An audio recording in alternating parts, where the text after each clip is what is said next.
Correção da questão de número 2. Classifique cada um dos conjuntos a seguir em finito ou infinito. Então, aqui você tem o conjunto A. X que pertence ao conjunto dos números inteiros. Então, esse Z aqui significa o conjunto dos números inteiros, aonde esse valor X é menor que zero. Então, aqui, pessoal, eu trago para você o conjunto dos números inteiros, representado pela letra Z. O que seria o conjunto dos números inteiros? Seriam todos os números negativos e todos os números positivos, incluindo o zero. Então, do zero aqui para a direita, eu teria os números positivos, né? E do zero para a esquerda aqui, eu teria os números negativos. Os negativos mais os positivos seriam todo o conjunto dos inteiros. Só que ele está te falando que esse x ele é menor que zero.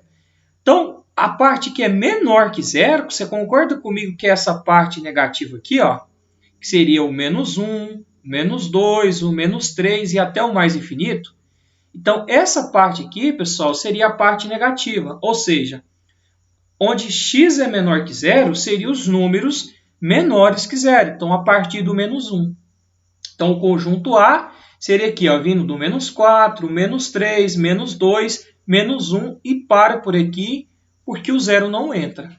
Tá? Então, o valor de x são números menores que zero. Nesse caso aqui, os negativos. Tá? Então, já está aqui para você. Ó.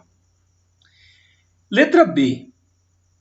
Conjunto B, onde que x pertence aos números naturais. O n aqui significa números naturais.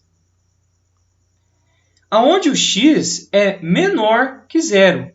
Pessoal, o que são os números naturais? Os números naturais, a gente começa a contar ele a partir do zero. Então, os números naturais seriam esse daqui, ó, contando do zero até o mais infinito aqui. Só que ele quer, então ele está te dizendo que x é um valor ou valores que pertencem ao conjunto dos naturais, ou seja, os positivos, que são menores que zero. Aí eu te pergunto, existe algum número positivo menor que zero? Não, né, gente? Ou seja, eu não tenho nenhum elemento que pertence a esse conjunto. Como eu não tenho nenhum elemento, a gente fala que ele é um conjunto vazio.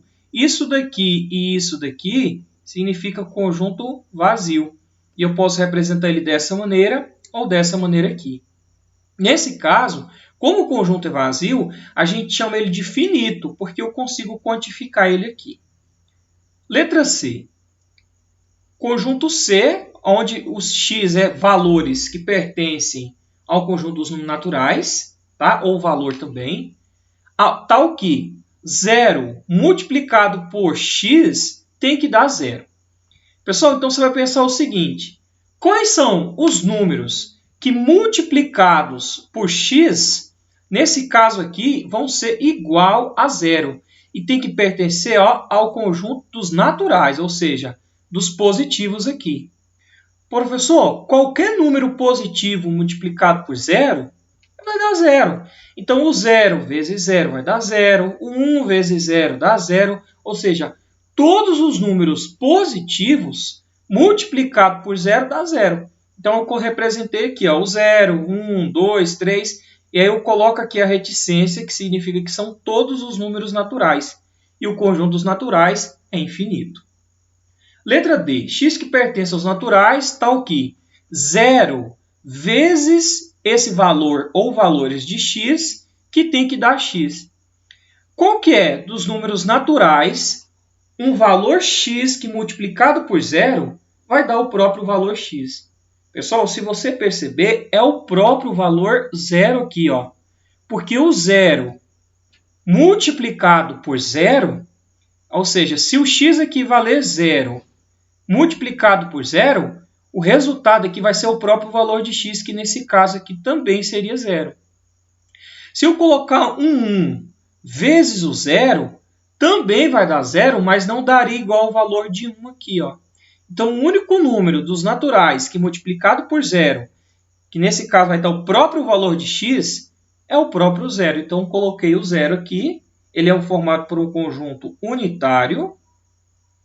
por um único elemento, que nesse caso é o próprio zero, e como é só um elemento, a gente fala que ele é finito. Tudo bem?